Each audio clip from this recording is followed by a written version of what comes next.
గౌరవ సభ్యులు కేటీ రామారావు గారు. థ్యాంక్ యూ అధ్యక్ష. అధ్యక్ష, గౌరవనీయులు పెద్దలు, దివంగత ప్రధానమంత్రి మాన్యులు డాక్టర్ మన్మోహన్ సింగ్ గారికి నివాళులు అర్పించే ఈ సందర్భంగా ముందుగా ముఖ్యమంత్రి గారు ప్రవేశపెట్టిన సంతాప తీర్మానానికి పూర్తిగా మా పార్టీ తరపున మద్దతు తెలియజేస్తూ డాక్టర్ మన్మోహన్ సింగ్ గారికి భారతరత్న ఇవ్వాలి అని ఏదైతే వారు ప్రతిపాదన పెట్టారో కూడా సంపూర్ణంగా మా మద్దతు ప్రకటిస్తూ తప్పకుండా ఈ భారతరత్న అనే పురస్కారానికి గౌరవానికి వారు ఖచ్చితంగా అర్హులనే మాటను కూడా మా పార్టీ కూడా సమర్థిస్తూ వారి ప్రతిపాదనను పూర్తి స్థాయిలో ఏకీభావం తెలియజేస్తా ఉన్నాం అధ్యక్ష. అధ్యక్ష, మన్మోహన్ సింగ్ గారి గొప్పతనాన్ని, మన్మోహన్ సింగ్ గారి యొక్క సామర్థ్యాన్ని, మన్మోహన్ సింగ్ గారి యొక్క తెలివితేటల్ని మొట్టమొదటగా గుర్తించింది కూడా మన తెలంగాణ బిడ్డ పివి నరసింహారావు గారు అనేది నిర్వివాదం అధ్యక్ష. పివి నరసింహారావు గారు ఆనాడు ప్రధానమంత్రిగా భారతదేశానికి ఎన్నికైన తర్వాత సాధారణంగా ఈరోజు వింటుంటాం అధ్యక్ష, లాటరల్ ఎంట్రీ అని, అంటే రాజకీయాలతో సంబంధం లేని వ్యక్తులను కూడా మనం రాజకీయాల్లో ముఖ్యంగా ప్రభుత్వాలలో ముఖ్యమైన పాత్రల్లో తీసుకురావడాన్ని లాటరల్ ఎంట్రీ అంటారు అధ్యక్ష. కానీ ఈ లాటరల్ ఎంట్రీ అనే విధానాన్ని ఆనాడు పివి నరసింహారావు గారు తీసుకొచ్చి రాజకీయాలతో సంబంధం లేని ఒక ఆర్థికవేత్త, ఆర్బీఐ గవర్నర్గా పనిచేసిన ఒక మంచి తెలివైన ఒక ఆర్థికవేత్త మనకు అందుబాటులో ఉన్నారని చెప్పి గుర్తించి గౌరవించి వారిని ఆర్థిక మంత్రిగా ఆనాడు నియమించారు అధ్యక్ష. ఆర్థిక మంత్రిగా నియమించబడ్డ తర్వాత డాక్టర్ మన్మోహన్ సింగ్ గారు ఆనాడు 1991లో అనుకుంటాను అధ్యక్ష, సబ్జెక్ట్ టు కరెక్షన్, బడ్జెట్ ప్రవేశపెడుతున్నప్పుడు ఒక గొప్ప మాట అన్నారు. ఆయన అన్న మాట, let the whole world here loud and clear, India is wide awake. అంటే ప్రపంచం మొత్తం వినాల్సిన సమయం వచ్చింది, నా దేశం మేల్కొని ఉంది అనే మాట ఆనాడు ఒక ఆర్థికవేత్తగా ఆర్థిక సంస్కరణలు ప్రవేశపెట్టే సందర్భంలో డాక్టర్ మన్మోహన్ సింగ్ మాట్లాడిన మాట అధ్యక్ష. అధ్యక్ష, ఆ మాటలు, ఆయన సిద్ధాంతం, ఆనాటి పివి నరసింహారావు గారి నాయకత్వం ఇవాళ ఈ దేశంలో సమూలమైన సంస్కరణలు తెచ్చింది. ఈ దేశంలో ఎన్నో రకమైన విప్లవాత్మకమైన మార్పులు కూడా వచ్చినాయి అధ్యక్ష. కేవలం 15 రోజులు మాత్రమే ఫారెక్స్ నిలువలు ఉన్న ఆనాటి పరిస్థితి నుంచి మొత్తం ప్రపంచం అంతా ఆశ్చర్యపోయే స్థాయికి దేశాన్ని పరిగెత్తించిన ఆర్థిక సంస్కరణ శీలి డాక్టర్ మన్మోహన్ సింగ్.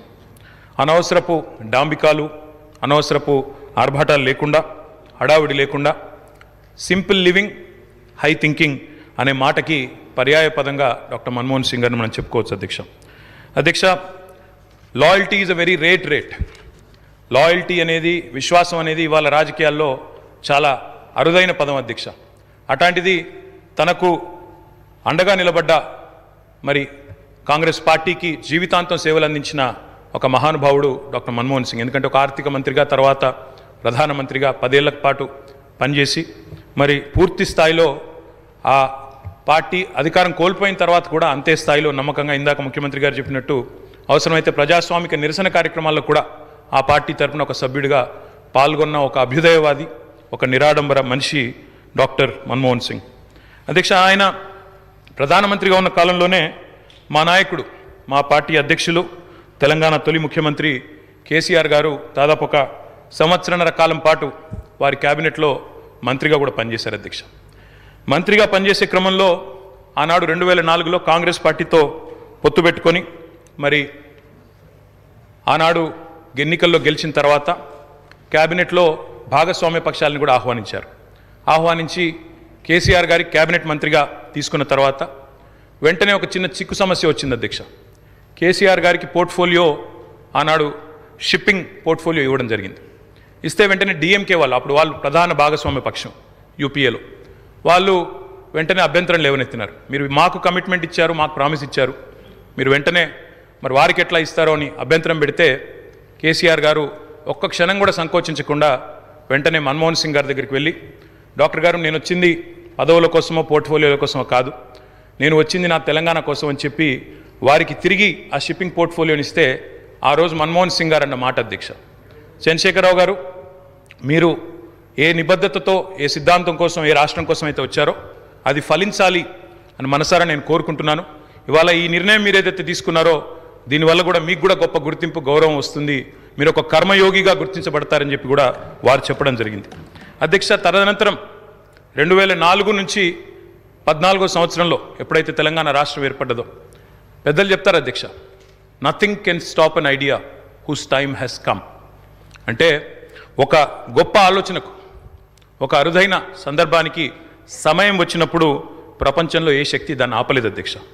అట్లా మన్మోహన్ సింగ్ గారు కూడా నమ్మారు కాబట్టే ఆనాడు తెలంగాణ ఉద్యమంలో ఉన్న నిబద్ధత, తెలంగాణ ఉద్యమానికి ఉన్న బలం, తెలంగాణ ప్రజల యొక్క పోరాట స్ఫూర్తి ఇవన్నీ కూడా అర్థమైనాయి కాబట్టే 14లో ఆనాడు అనివార్య పరిస్థితుల్లో తెలంగాణ రాష్ట్ర ఏర్పాటు జరిగినప్పుడు అప్పుడు మన్మోహన్ సింగ్ గారి నాయకత్వంలో జరిగింది. తప్పకుండా మేమందరం కూడా దాన్ని మర్చిపోము అధ్యక్ష. అధ్యక్ష, ఒక్క మాట ఇవాళ గుర్తు చేసుకోవాల్సిన అవసరం ఉంది. మన్మోహన్ గారి నిబద్ధత గుర్తు చేసే సందర్భంలో సరిగ్గా ప్రధానమంత్రిగా వారు ఎన్నికైన తర్వాత 6 నెలలకి పెద్దలు మా పార్టీ అధ్యక్షులు కేసీఆర్ గారు ఆనాటి క్యాబినెట్ సహచరుడిగా వారికి ఒక ముఖ్యమైన డెలిగేషన్ నేను తీసుకొని వస్తున్నాను సార్, దయచేసి మాకు సమయం ఇవ్వండి అని అడిగినారు. ఇది నేను చెప్పేది మీరు పేపర్లో కూడా చూసుకోవచ్చు అధ్యక్ష. డిసెంబర్ 18, సరిగ్గా 20 సంవత్సరాల కిందట, డిసెంబర్ 18, 2004వ సంవత్సరం అధ్యక్ష టైం ఇచ్చారు ఆయన. ఇస్తే సార్ మాకు 5 నిమిషాలు కాదు, నేను ఒక ముఖ్యమైన బృందాన్ని తీసుకొస్తున్నా, ఆర్ కృష్ణయ్య గారు, అదేవిధంగా వకులాభరణం కృష్ణమోహన్ రావు గారు, ఇట్లా కొంతమంది మా దగ్గర బలహీన వర్గాల కోసం పనిచేసే నాయకులు ఉన్నారు, వారందరినీ తీసుకొని వస్తున్నాను, దయచేసి ఒక అర్ధగంట 45 నిమిషాలు సమయం ఇవ్వండి అన్నారు.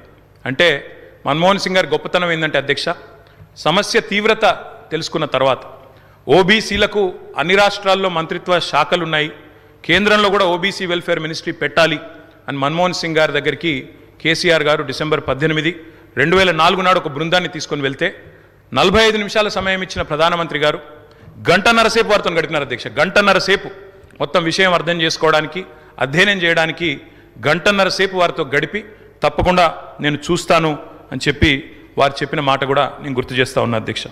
అధ్యక్ష, ఎన్నో అడ్డంకులు, ఎన్నో అభ్యంతరాలున్నా వాస్తవం మరి మన్మోహన్ సింగ్ గారు ప్రజాస్వామిక ఉద్యమాలకు అండగా నిలబడ్డారు. ఎన్నడూ కూడా ఆయన మరి ఎన్నడూ కూడా ఎన్ని ఒత్తిళ్లకు లోనైనా కూడా సంస్కరణల బాట నుంచి వెనుకకు తగ్గలేదు. We can call him the silent architect of modern India. ఆయనకు పేర్లు పెట్టారు అధ్యక్ష. మన్మోహన్ కాదు, ఈయన మౌనమోహన్ సింగ్ అన్నారు. ఇంకా రకరకాలుగా మాట్లాడారు, కానీ ఆయన పాటికి ఆయన పనిచేసుకుంటూ పోయినాడు. ఏమేం సంస్కరణలు దేవాలో తీసుకుంటూ వచ్చినారు. వారు తెచ్చిన సంస్కరణలు కూడా చాలా విప్లవాత్మకమైన సంస్కరణలు. ఇప్పుడే డిప్యూటీ సీఎం గారు కూడా చెప్పారు. తప్పకుండా చాలా సంస్కరణలు కూడా వారు తెచ్చారు. ఎంతమంది ఎన్ని రకాలుగా ఆయనను అవమానించే ప్రయత్నం చేసినా నిజంగా చెప్పాలంటే ఆకాశం స్థాయి తగ్గదు అధ్యక్ష. అవమానం చేస్తే ఆకాశం స్థాయి తగ్గదు. ఎన్ని నిందలు వేసినా మహోన్నతులు తొనకరు, వెనుకరు. అటువంటి స్థితప్రజ్ఞతను మనం డాక్టర్ మన్మోహన్ సింగ్లో చూసాం. ఇవాళ మన్మోహన్ సింగ్ గారి గురించి మాట్లాడుకునేటప్పుడు తప్పకుండా మన తెలుగు బిడ్డ, మన తెలంగాణ బిడ్డ పివి గురించి కూడా మనం గుర్తు చేసుకోవాలి అధ్యక్ష. మేము మొన్న మా పార్టీ అధ్యక్షులు పెద్దలు కేసీఆర్ గారి ఆదేశం మేరకు పార్టీ వర్కింగ్ ప్రెసిడెంట్గా నేను, నాతో పాటు మా గౌరవ రాజ్యసభ సభ్యులు అందరం కూడా వారి ఇంటికి పోయాం, నివాళులు అర్పించాం. తెల్లారి అంత్యక్రియల్లో మేము కూడా పాల్గొన్నాం అధ్యక్ష. మొత్తం అంత్యక్రియలు ముగిసిన తర్వాతనే వారి కుటుంబాన్ని కలిసి పరామర్శించి మా తరపున కూడా సానుభూతిని చెప్పి వచ్చినాం అధ్యక్ష. కానీ అక్కడ పోయినప్పుడు ఒక మాట మాత్రం కొంత బాధ అనిపించింది అధ్యక్ష. మన్మోహన్ సింగ్ గారికి మొన్న జరిగిన వారికి గౌరవప్రదమైన వీడ్కోలు ఢిల్లీలో మన తెలంగాణ బిడ్డ పివి గారికి దక్కలేదు అనే బాధ మాత్రం కొంత అనిపించింది అధ్యక్ష. దయచేసి నేను ముఖ్యమంత్రి గారిని కోరుతా ఉన్నా, ఇది తెలంగాణ శాసనసభ. ఇప్పుడు మీరు అన్నారు తీర్మానం భారతరత్న అన్నారు, సంతోషం.